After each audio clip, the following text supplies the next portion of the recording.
2 Corintios 12, versículo 20, dice: pues me temo que cuando llegue no os halle tales como quiero, y yo sea hallado de vosotros cual no queréis, que hay entre vosotros contiendas, envidias, iras, divisiones, maledicencias, murmuraciones, soberbias, desórdenes, que cuando vuelva me humille Dios entre vosotros, y quizá tenga que llorar por muchos de los que antes han pecado y no se han arrepentido de la inmundicia y fornicación y lascivia en que han cometido. Esta es la tercera vez que voy a vosotros, por boca de 2 o de 3 testigos se decidirá todo asunto. He dicho antes y ahora digo otra vez, como si estuviera presente, y ahora ausente lo escribo a los que antes pecaron y a todos los demás, que si voy otra vez no seré indulgente, pues buscáis una prueba de que habla Cristo en mí, el cual no es débil para con vosotros, sino que es poderoso en vosotros, porque aunque fue crucificado en debilidad, vive por el poder de Dios, pues también nosotros somos débiles en Él, pero viviremos con Él por el poder de Dios para con vosotros. Ahora quiero que pongan atención especial en el versículo 5, que va a ser la clave para este pasaje. Examinaos a vosotros mismos si estáis en la fe. Probaos a vosotros mismos. ¿O no os conocéis a vosotros mismos que Jesucristo está en vosotros, a menos que estéis reprobados? Vayamos al Señor en una palabra de oración. Señor, esta tarde venimos delante de ti. Venimos para escuchar tu palabra. Como ministro vengo con las manos vacías, solamente confiando en tus escrituras, Señor. Ayúdanos esta tarde a examinarnos, Señor, cómo estamos delante de ti. Ayúdanos a autoanalizarnos si estamos caminando como creyentes. Ayúdanos a examinarnos si Cristo verdaderamente mora en vosotros o nos hemos engañado a nosotros mismos. Te pido esto en el nombre de Cristo. Amén. Pueden tomar asiento. Imagínense que hubiera un examen para determinar si eres un verdadero creyente o un falso creyente.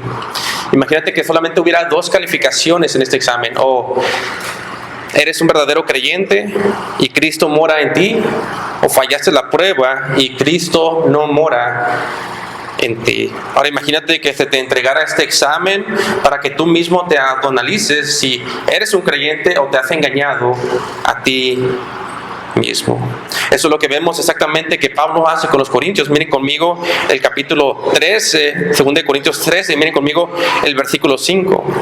Examinaos a vosotros mismos si estáis en la fe, probaos a vosotros mismos, o no conocéis a vosotros mismos que Jesucristo está en vosotros, a menos que estéis reprobados. Y esta tarde, como ministro del Evangelio, yo les exhorto a que se examinen si están en la fe. Esta tarde yo te llamo a que te pruebes a ti mismo si Cristo mora en ti o no mora en ti. Yo te animo a que te analices tu vida, y te preguntes: ¿soy un verdadero creyente? 2 Corintios 13, versículo 5. Examinaos a vosotros mismos si estáis en la fe. Probaos a vosotros mismos. ¿O no os conocéis a vosotros mismos que Jesucristo está en vosotros, a menos que estéis reprobados? El examinarse a uno mismo es algo que todo creyente debe de practicar. Como ilustración, esto lo vemos en la última cena de Cristo, cuando Jesús le dice a los 12 que uno de ellos lo va a traicionar. ¿Y qué hacen los verdaderos discípulos? Se analizan a sí mismo. 11 de ellos se analizan y se preguntan: ¿seré yo, Señor? ¿Seré yo, Señor? Y en esta instancia, ¿quién fue el único discípulo que no se analizó a sí mismo? Fue el hijo de perdición. Fue Judas quien estaba destinado para el infierno. Fue Judas quien traicionaría a Cristo por 30 monedas de plata. Así es que una vez más esta tarde te exhorto a que te autoexamines y te preguntes, como los discípulos: ¿seré yo, Señor? El título de esta predicación es Examínate a ti mismo. Ahora, con esto en mente, vayamos a nuestro pasaje. En el capítulo 12 comenzamos. Pablo les ha dicho a los corintios que visitará la iglesia por tercera vez. Y Pablo temía que cuando regresara a la iglesia, algunos de los corintios aún continuaran en pecado. Segunda de Corintios 12, versículo 20. Miren, pues me temo que cuando llegue no os halle tales como quiero. Y yo he hallado de vosotros cual no queréis, que haya entre vosotros contiendas, envidias, iras, divisiones, maledicencias, murmuraciones, soberbias, desórdenes, que cuando vuelva me humille Dios entre vosotros y quizá tenga que llorar por muchos de los que antes han pecado y no se han arrepentido de inmundicia y fornicación y lascivia que han cometido. Aquí Pablo está verdaderamente preocupado por la condición espiritual de los corintios. Pablo temía que cuando encontrara a los corintios en pecado tuviera que disciplinarlos.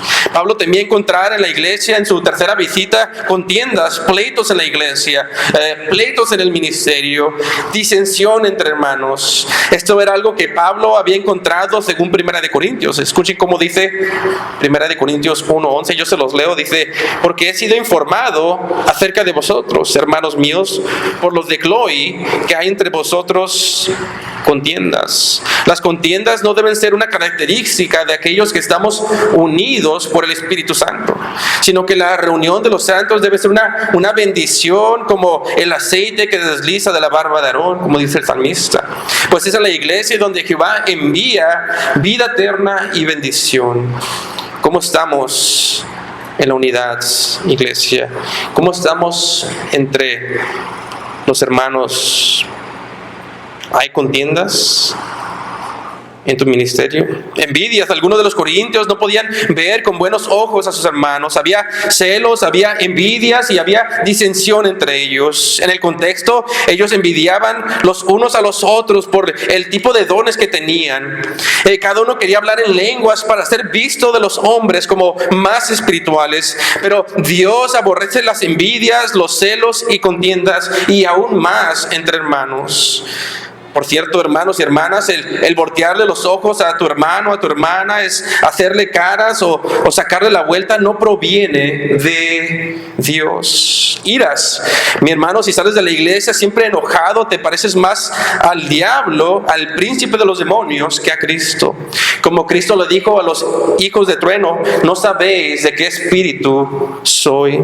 Divisiones. Los hermanos hacían grupitos y hacían acepción de personas. En Corintio, como había mencionado en la última predicación, cada uno tenía su predicador favorito. Algunos decían: yo soy de Pablo. Algunos otros le gustaban como Pedro predicado y decían: yo soy de Pedro. Y otros decían: yo soy de Apolos. Y aún otros que se creían más espirituales decían: yo soy de Cristo. Y se creían y se apartaban de la iglesia.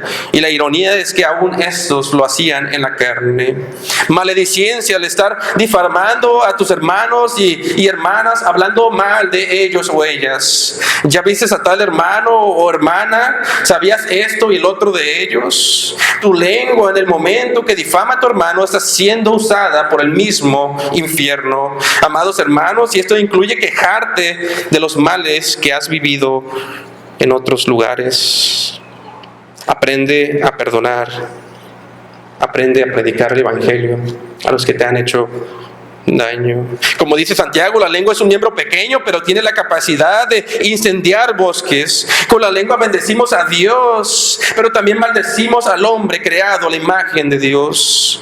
Por cierto, como dijo un predicador, en el momento que hablas mal de otros, has matado, has asesinado la reputación de tu prójimo. Y Dios aborrece esto. Murmuraciones, el estar de chismoso. Algunos hermanos o hermanas quieren saber todo de todos. En vez de querer averiguar el historial de cada persona, en vez de estar de chismoso o de chismosa, ponte a estudiar la palabra de Dios, pues en ella contiene todo lo que necesitas para esta vida y la venidera. Soberbia. Los corintios pensaban que la iglesia se trataba de ellos mismos y unos se creían y se exaltaban más que otros. Parafraseando lo que Pablo Pablo dice en 1 Corintios capítulo 4, parafraseando, dice: ¿qué te hace diferente o qué te hace superior a los otros hermanos? ¿Que no recibiste todo esto por gracia o fue por tu propio mérito? Si eres algo en la iglesia o alguien, o tienes algún don o talento, solamente es por la gracia de Dios. Así es que si te has exaltado a ti mismo, si sirves a Dios en la carne, humíllate ante el Dios Altísimo, porque Él es el único que debe ser exaltado en esta iglesia. Desorden es cuando no hay orden en la iglesia. En el contexto, los corintios actuaban como locos en sus servicios por abusar el don de lenguas, y también había desorden con el rol de las mujeres, porque empezaban a tomar posición de hombres. Y tal vez en las iglesias reformadas no pasa de la misma manera, pero sucede de otras maneras. Así es que, hermanas, cuiden su prudencia en la casa de Dios. 1 Corintios 14:33, las mujeres guarden silencio en las iglesias, porque no les es permitido hablar, antes bien que se sujeten, como dice también la ley.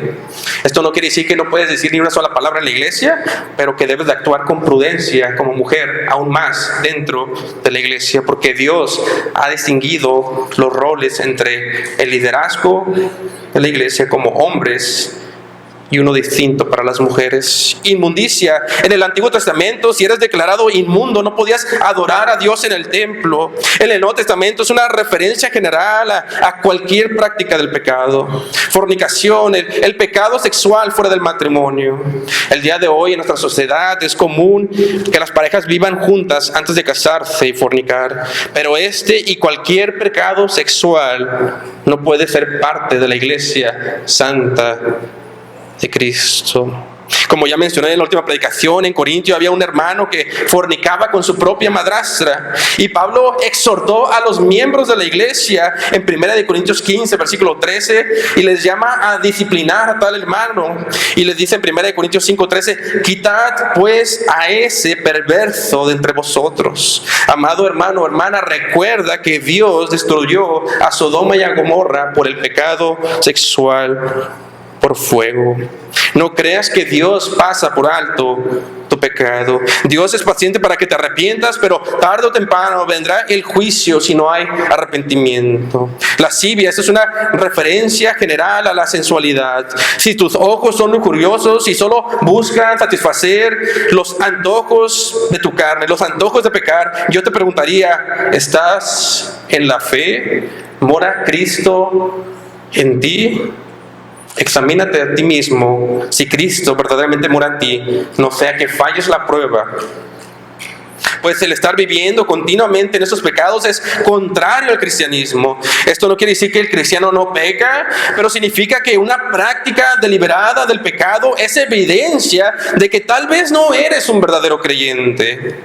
Esto es evidencia de que aún vives como una persona no regenerada, de que aún vives según la carne. Y la Biblia dice que aquellos que andan según la carne son enemigos de Dios. Romanos 8, versículo 7, por cuanto los designios de la carne son enemistad contra Dios, porque no se sujetan a la ley de Dios, ni tampoco pueden. El hombre no regenerado, el que no es salvo, el que anda según la carne, no puede jamás agradar a Dios.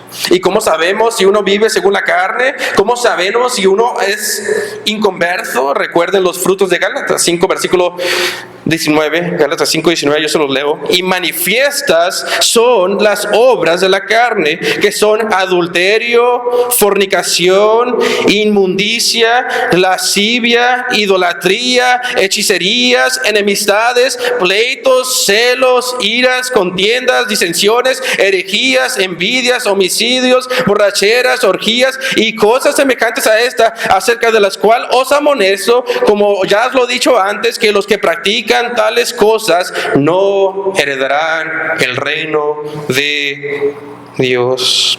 La carne hace cosas a escondidas, Efesios 5, versículo 11, y no participéis en las obras infructuosas de las tinieblas, sino más bien reprenderlas, porque vergonzoso es aún hablar de lo que ellos hacen en secreto. La carne vive conforme al patrón de este mundo, 1 Juan 2, versículo 16, porque todo lo que hay en el mundo, los deseos de la carne, los apetitos físicos, caídos, los deseos de los ojos, la lujuria, el amor al mundo.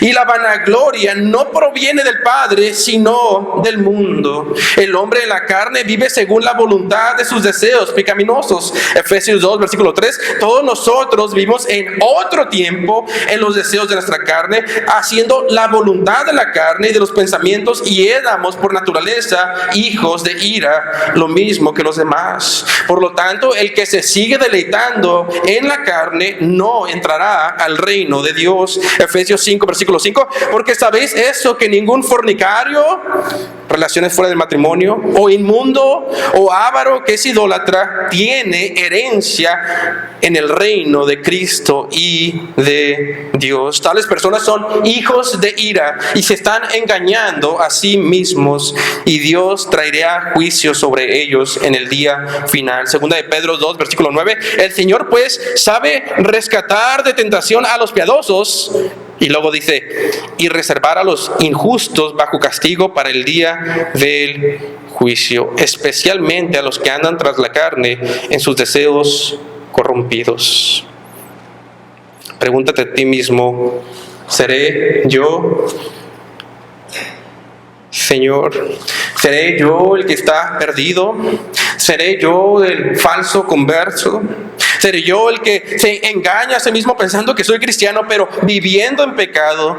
¿Mi vida muestra el fruto de un creyente o mi vida muestra el fruto de la carne? Examinaos a vosotros mismos si estáis en la fe, no sea que repruebes el examen. Y en nuestro pasaje Pablo le dice a los corintios que si él los encontraba aún en esos pecados, él derramaría lágrimas por la congoja que le causaría. Él sería humillado y con dolor, como un padre al ver a sus hijos caer. Y finalmente, que a pesar de que lo haría con dolor, él tendría que disciplinar a los corintios. Segunda de Corintios 12, versículo 20.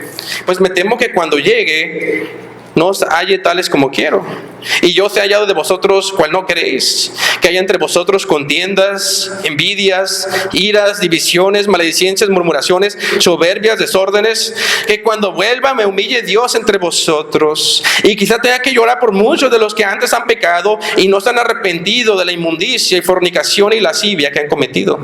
Denle la vuelta a la página, capítulo 3, el versículo 1. Esta es la tercera vez que voy a vosotros. Por boca de 2 o de 3 testigos se decidirá todo asunto. Aquí Pablo dice, yo ya he ido 2 veces a la iglesia. 2 veces que, por cierto, fueron visitas tristes a la congregación porque aún había pecado. Y esta será la tercera vez, dice Pablo, que los visito. Y si aún no se ha arrepentido de su pecado, los tendré que disciplinar con la autoridad que me ha dado el Señor como ministro del Evangelio. Es decir, la paciencia de Dios se había agotado y era tiempo de corregir el pecado. Es tiempo de corregir el pecado en tu vida antes de que entre la disciplina del Señor. Y en nuestro pasaje, el tiempo de misericordia había cesado y era tiempo de la vara de corrección. Ahora miren conmigo la última parte del versículo 1. Esta es la tercera vez que voy a vosotros. Por boca de 2 o de 3 testigos se decidirá todo asunto. Esto es una cita del Antiguo Testamento de Deuteronomio 19, versículo 15. Y Pablo aquí lo cita porque es un principio bíblico que vemos a través de la Biblia. Este principio nos enseña que se necesitan 2 o 3 testigos antes de encontrar a alguien culpable de un pecado. Y en aplicación pueden ser 2 o 3 evidencias para acusar a alguien de un pecado. Por esta razón Jesús mismo dijo en Mateo 18, si tu hermano peca contra ti, ves y repréndelo estando tú y él solos, en privado. Pero si tu hermano no te escucha, dice Mateo 18, si no se arrepiente, entonces dice Mateo 18, versículo 16, mas si no te oyere, toma aún contigo a 1 o 2 testigos, básicamente, para que en boca de 2 o 3 testigos conste toda palabra. En otras palabras, ocupas testigos, ocupas evidencias o pruebas para disciplinar o culpar a alguien del pecado. ¿Por qué? Porque Dios es justo y no quiere que nomás sean acusaciones, sino que se castigue a los que verdaderamente han pecado solamente. Y en nuestro pasaje esto se puede significar que, como dice la Biblia de Estudio de Ligonier, se puede referir a que Pablo ya había ido 2 veces y ya con esas 2 veces eran como líneas de evidencia. O se puede significar que cuando llegara a la iglesia, literalmente iban a haber 2 o 3 testigos por cada hermano que hayan pecado. O sea, se iba a llevar de una manera justa y bíblica a cada hermano que había pecado. Se iban a traer las evidencias contra él si es que no había arrepentimiento. Y Pablo dice, esta es la tercera vez, y que si encuentra en esta tercera vez el mismo pecado o los mismos pecados en plural, él llegaría a corregir a los corintios. ¿Cómo está tu vida espiritual? Y por cierto, no me digas que está bien si no estás diariamente en la palabra de Dios y en oración. No me digas que todo está bien si no estás creciendo en la piedad. No me digas que todo está bien si no hay frutos del Espíritu en tu vida. Gálatas 5:22, los frutos del Espíritu son, mas el fruto del Espíritu es amor, gozo, paz, paciencia, benignidad, bondad, fe, mansedumbre, templanza. Contra tales cosas no hay ley. No me digas que amas a Dios a quien no puedes ver, si no puedes amar a tu prójimo a quien sí puedes ver. No me digas que todo está bien si estás practicando el pecado y vives en pecado y amas el pecado. Aprovecha este sermón antes de que la disciplina del Señor venga a tu vida. Examínate a ti mismo si estás caminando en la fe. ¿Verdaderamente mora Cristo en ti? 2 Corintios 13, versículo 1. Esta es la tercera vez que voy a vosotros. Por boca de 2 o de 3 testigos se decidirá todo asunto. He dicho antes y ahora digo otra vez como si estuviera presente. Y ahora siento lo escribo a los que antes pecaron y a todos los demás, que si voy otra vez no seré indulgente. Pablo dice, si ustedes continúan en pecado, yo no la pensaré 2 veces. Yo no los perdonaré, yo no seré indulgente. Yo castigaré a todo el que continúe en pecado dentro de la iglesia de Cristo. Ahora que la palabra disciplina y vara de corrección suenan fuertes, estas son las misericordia, esta es la misericordia de Dios para que nosotros vivamos una vida santa, piadosa y agradable a Él. Y aparte de eso, beneficiosa para nosotros. Por lo tanto, al leer esta carta, los corintios debían de autoexaminarse. Los corintios debían de temer a Dios. Los corintios debían de venir al arrepentimiento, no con un arrepentimiento conforme al mundo, no un arrepentimiento falso y emocional como el de Judas que lo llevó a la muerte, sino un arrepentimiento conforme a Dios, uno que causa tristeza por el pecado, pero después te termina acercándote más a Dios y a la cruz de Cristo. Un arrepentimiento que trae tristeza temporal por el pecado, pero después trae un gozo en la restauración que solamente Dios te puede dar. ¿La palabra de Dios te acerca más a Él? ¿O solo tienes un arrepentimiento temporal, emocional, cuando te confronta con tu pecado? El escuchar que Dios juzga el pecado te lleva al arrepentimiento. El estudiar la disciplina de Dios produce santidad en ti. Y aún más importante, les pregunto, ¿estás en la fe? ¿Mora Cristo en ti? Examinaos a vosotros mismos, no sea que repruebes el examen. Versículo 2 al 4. He dicho antes y ahora digo otra vez, como si estuviera presente. Y ahora ausente lo escribo a los que antes pecaron y a todos los demás, que si voy otra vez no seré indulgente. Versículo 3. Pues buscáis una prueba de que habla Cristo en mí, el cual no es débil para con vosotros, sino que es poderoso en vosotros. Porque aunque fue crucificado en debilidad, vive por el poder de Dios. Pues también nosotros somos débiles en Él, pero viviremos con Él por el poder de Dios para con vosotros. Aquí en el versículo 3 Pablo dice: ustedes, Corintios, quieren que yo les confirme que Cristo habla en mí. A ustedes que dudan y se cuestionan si soy un verdadero apóstol o ministro, dice Pablo, del Evangelio. A ustedes, Corintios, yo llegaré en el poder y la autoridad de Cristo cuando los visite. Ahora, ¿por qué dice esto Pablo? Porque los corintios decían que Pablo no era un verdadero ministro. Algunos corintios decían que Pablo ni siquiera sabía predicar ni hablar, según 1 Corintios 2, del 1 al 5. Los corintios en la carne criticaban a Pablo, criticaban su ministerio, criticaban su predicación y le decían que era torpe de habla, como Moisés. Los corintios decían que Pablo no era muy impresionante y preferían a sus oradores griegos, greco-romanos. Y Pablo dice: ¿no creen que Cristo habla en mí? ¿No creen que yo soy un verdadero ministro? ¿No creen que soy un apóstol de Jesucristo? Cuando lleguen a la iglesia verán que yo hablo en toda la autoridad del Cristo resucitado, que un día juzgará a los vivos y a los muertos. Ahora, ¿por qué Pablo se compara con Cristo? Porque Cristo fue crucificado en aparente debilidad. Y así Pablo, como ministro, vivía en aparente debilidad. Los corintios lo miraban como un hombre débil. Se burlaban de él. Pero al igual que Cristo murió en aparente debilidad, pero resucitó en todo el poder de Dios y destruyó a Satanás, a todos los demonios y su obra en su resurrección. Así Pablo dice: yo vengo débil como ministro, pero cuando llegue los disciplinaré con todo el poder y con toda la autoridad de aquel que se levantó de los muertos y es la prueba de que juzgará al mundo. Así yo, en esa autoridad, disciplinaré a aquel hermano o hermana que encuentre en pecado. Versículo 3 al 4. Pues buscáis una prueba de que habla Cristo en mí, el cual no es débil para con vosotros, sino que es poderoso en vosotros. Porque aunque fue crucificado en debilidad, vive por el poder de Dios. Pues también nosotros somos débiles en Él, pero viviremos con Él por el poder de Dios para con vosotros. Y ahora noten el versículo 5, que es el clímax de nuestro pasaje, o el pasaje principal. Examinaos a vosotros mismos si estáis en la fe.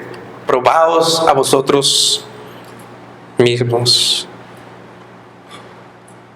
Y aquí llegamos al autoexamen que Pablo les da a los corintios. Pablo les dice a los corintios: examínense si están verdaderamente en la fe. Analicen si están caminando como los cristianos deben de caminar o vivir. En otras palabras, examínense si son verdaderos creyentes. ¿Por qué les dice esto? Porque los corintios aún estaban practicando el pecado después de 2 visitas, después de cartas de corrección. Y pues como ya vimos, el vivir con divisiones, el vivir en contiendas, envidias y en celos, el vivir en fornicación, en pecado sexual, en tu diario vivir, aún los pecados de la lengua, los chismosos y los que difaman, el vivir en desorden, el usurpar la autoridad y el orden de Dios en la iglesia, el vivir en lujuria, el vivir en ira, el ser un enojón y criticón, el vivir como si la iglesia se tratara de ti, el nunca actuar en el Espíritu que es santo, es una evidencia fuerte de que probablemente no seas un verdadero creyente. ¿Estás practicando el pecado? ¿O estás caminando según el Espíritu de Dios? ¿Estás en la fe o te has engañado a ti mismo? Y una vez más, no me digas que todo está bien si no recuerdas el último día que leíste la palabra de Dios y lloraste. Versículo 5. Examinaos a vosotros mismos si estáis en la fe. Probaos a vosotros mismos. ¿O no conocéis a vosotros mismos que Jesucristo está en vosotros, a menos que estéis aprobados? Pablo le dice a los corintios: examinen sus vidas. Y luego le dice algo muy interesante. Le dice: ¿no conocen que Cristo mora en ustedes? Parece una contradicción. Le dice: no vaya a ser que estén reprobados. Y luego le dice: ¿que no saben que Cristo, el Hijo de Dios, el Santo de Israel, mora en ustedes? Ahora, pónganse a pensar, ¿a quién le está diciendo esto? Le está diciendo esto una iglesia que es pecadora.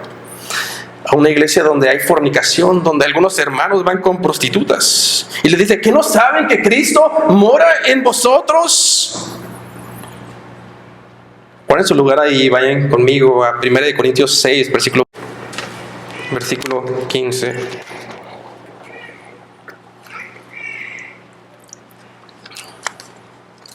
Pablo aquí en 1 Corintios 6:15 y en 2 Corintios, en nuestro pasaje, está haciendo alusión o está enseñando la doctrina de la unión espiritual con Cristo. Miren conmigo 1 Corintios 6:15, dice, ¿no sabéis que vuestros cuerpos son miembros de Cristo? Quitaré pues los miembros de Cristo y los haré miembros de una ramera. De ningún modo. En el contexto, los corintios estaban visitando a las prostitutas, los creyentes, los que decían ser creyentes. Y Pablo les dice, ¿que no saben que cuando hacen esto, están identificando a Cristo con el pecado? Están identificando a Cristo con una prostituta. Regresan a nuestro pasaje. Por cierto, por eso es tan grave pecar, porque si somos cristianos y Cristo mora en nosotros, cuando pecamos, identificamos a Cristo, al Santo, con nuestro pecado. Si alguien está en fornicación, lo estás identificando con la fornicación. Si está en ira, estás identificando a Cristo con la ira.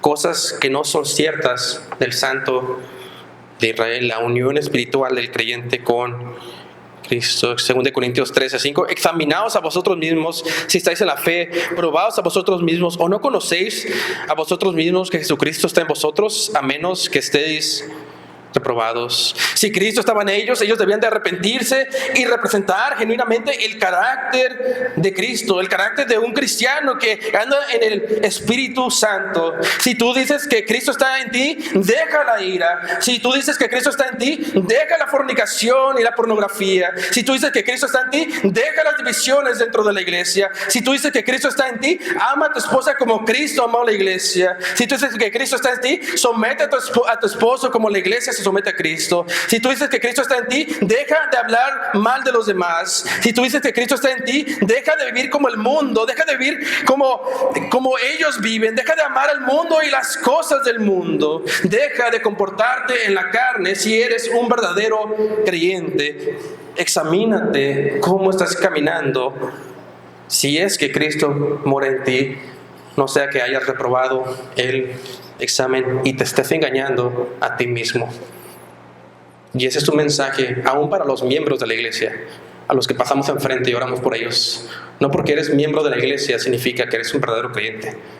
Ahora, es un requisito ser verdadero creyente, pero nosotros no somos Dios. Solo Dios sabe si eres un verdadero creyente. Y por eso Dios nos deja este autoexamen para que analicemos nuestras vidas, analicemos nuestros frutos y veamos conforme a quién estamos viviendo y determinemos si somos creyentes o hemos reprobado el examen. Si eres un verdadero creyente y has pecado, arrepiéntete y apela a la gracia de Dios. Apela a la cruz del Calvario. Pero si planeas continuar en tu pecado, no te engañes a tú mismo. No te engañes. Deja de jugar a la iglesia. Si no piensas dejar tu pecado, es muy probable que no seas creyente y Cristo no mora en ti, el Espíritu Santo no mora en ti. Pregúntate, ¿seré yo, Señor? ¿Seré yo el que no soy salvo? 2 Corintios 3, versículo 5. Examinaos a vosotros mismos si estáis en la fe, probaos a vosotros mismos, o no os conocéis a vosotros mismos que Jesucristo está en vosotros, a menos que estéis reprobados. Versículo 6, mas espero que conoceréis que vosotros no estamos reprobados. Aquí Pablo dice, nosotros no estamos reprobados en este examen, hablando de los ministros. Es decir, como ministros, Cristo mora en nosotros y lo hemos comprobado, dice Pablo a los Corintios, en nuestro ministerio y vidas. Noten el versículo 7 y 8. Y oramos que a Dios que ninguna cosa mala hagáis, no para que nosotros aparezcamos aprobados, sino para que vosotros hagáis lo bueno, aunque nosotros seamos reprobados, porque nada podemos contra la verdad, sino por la verdad. Aquí Pablo dice, oramos por ustedes, iglesia, que se aparten del pecado y pasen este examen del cristiano. Y luego dice, sería mejor que nosotros, es una exageración, sería mejor que nosotros los ministros fuéramos o pareciéramos reprobados para que ustedes sí sean aprobados. En otras palabras, como en Romanos 9, él prefería ser maldito para que la iglesia, los que servía, fueran salvos. Y luego dice, todo esto lo hacemos, todo lo que hacemos en el ministerio, todo lo que hablamos, aun cuando los exhortábamos, todo lo hacemos por amor a la verdad, por el amor al evangelio y nada más. Noten el versículo 9. Por lo cual nos gozamos de que seamos nosotros débiles y que vosotros seáis fuertes, y aún oramos por vuestra perfección. Otras traducciones dicen por vuestra restauración. Pablo oraba por la restauración de los corintios. Oramos porque dejen el pecado, porque dejen de comportarse como niños y lleguen a la madurez cristiana. Versículo 10. Por esto os escribo, estando ausente, para no usar de severidad cuando esté presente, conforme a la autoridad que el Señor me ha dado, para edificación y no para destrucción. Pablo dice, esto se los escribo por cartas y lo hago y los exhorto fuertemente para que cuando llegue a la iglesia, yo como ministro no tenga que usar mi autoridad para disciplinar, sino para servirles, para edificarlos. Y esto simplemente es una oportunidad para que se arrepientan de sus pecados. Amado hermano, que estás escuchando este sermón, no enderezcas tu corazón, sino dobla la rodilla ante Dios y clama por su misericordia. Examina tu vida para ver cómo estás en la fe. Noten el versículo 11. Por lo demás, hermanos, tened gozo, perfeccionados, o como otras traducciones dicen, restaurados, consolados, sed de un mismo sentir y vivid en paz, y el Dios de paz y de amor estará con vosotros. Aquí Pablo, antes de despedirse de la iglesia, les dice, hermanos, vivan en paz. Y les empieza a hablar de el Dios de paz y de amor, quien está con ustedes. En otras palabras, les recuerda el evangelio. La razón por la cual la iglesia debía de abandonar el pecado es por el evangelio que ha traído paz a sus vidas, y por lo tanto la paz se debía de manifestar también dentro de la iglesia local. La paz que solo Cristo da por medio de su muerte sangrienta, que quita la ira de Dios. Versículos 12 y 13. Saludaos unos a otros con ósculo santo. Todos los santos os saludan.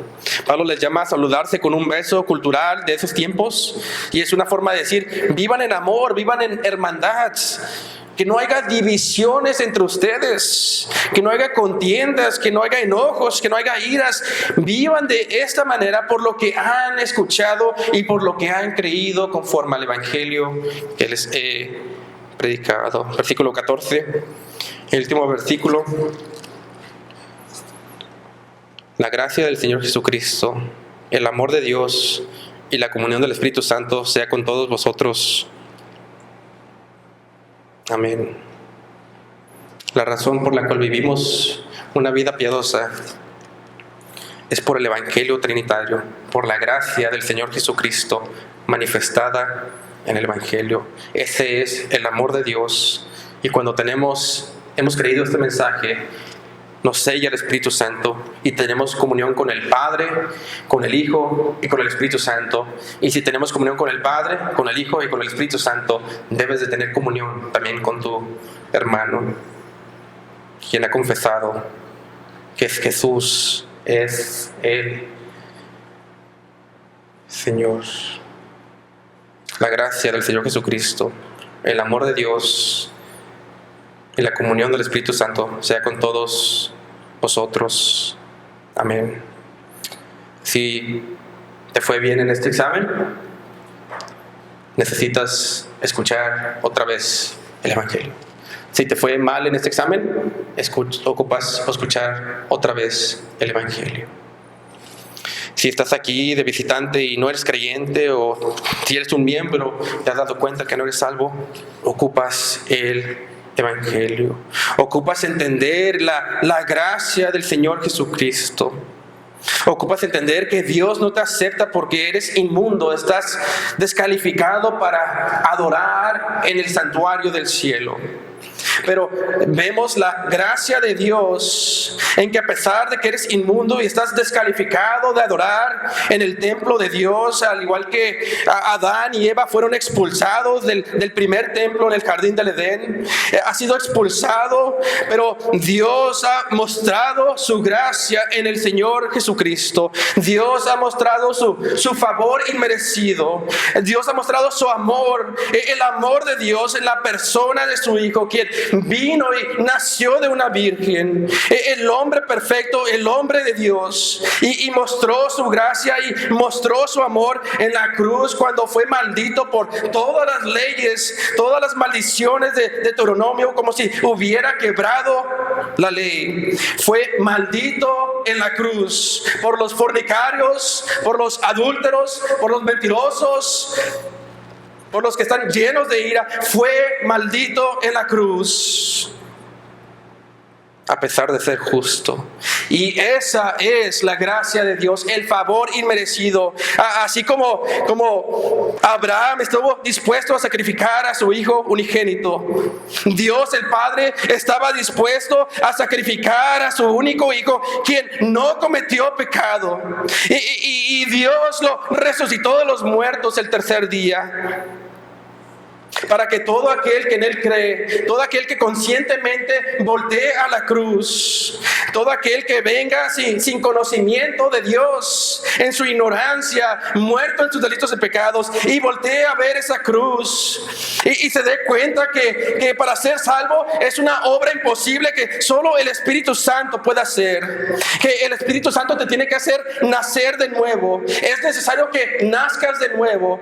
Es necesario que Dios tome tu corazón de piedra y te dé un corazón de carne. Es necesario que nazcas de nuevo, pero a la vez es necesario que te arrepientas y creas en la cruz. Es imposible, pero tienes que voltear como si fuera tu única esperanza. Tienes que voltear como si todo dependiera de esto, porque todo depende de esto: la vida, el cielo, el infierno, los ángeles, Dios mismo. Los ángeles se asoman desde los cielos para ver este mensaje. Los ángeles se asoman a la iglesia para escuchar el evangelio el día de hoy, el evangelio que te estoy predicando, que solo hay salvación en Cristo y que es la gracia de Dios, el amor de Dios y el Espíritu Santo que te regenera, y en Él hay perdón de pecados. Y solamente volteas hoy y crees.